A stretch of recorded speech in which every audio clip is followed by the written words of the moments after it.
จะเริ่มเปิดบริการออกบัตรประจำตัวดิจิตอลทั่วประเทศเดือนตุลา2025นี้บัตรประจำตัวดิจิตอลมีคุณสมบัติพิเศษแตกต่างจากบัตรเก่าทางด้านโครงสร้างการออกแบบกระทัดรัดเบาสีสันงดงามและบ่เปลี่ยนสีทันสมัยและมาตรฐานของ ISO 7810 ISO 7816 ISO 14443และ ICAO 9303จุดพิเศษที่2แมนมีระบบความปลอดภัยสูงเช่นฝัง10ประวัติบุคคลลายนิ้วมือใบหน้าเนื้อหุ้มตามีรหัส QR Code บาร์โค้ด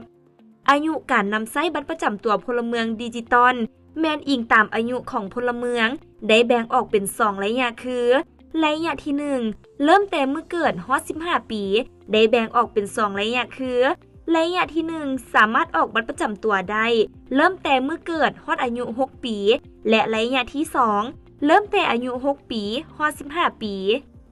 ระยะที่2ออกครั้งที่1กำหนดอายุพลเมือง15ปีหา20ปีออกครั้งที่2แม่น20ปีหลังจากนั้นอายุการนำใช้บัตรแม่น10ปีถ้าพลเมืองมีอายุฮอด60ปีขึ้นไปจะออกบัตรประจำตัวดิจิตอลให้โดยบ่มีวันหมดอายุคุณประโยชน์ของบัตรประจำตัวแม้นเป็นเอกสารยั่งยืนตัวตนของพลเมืองสามารถใช้แทนเอกสารเดินทางได้ทั้งภายในและสากลในกรณีที่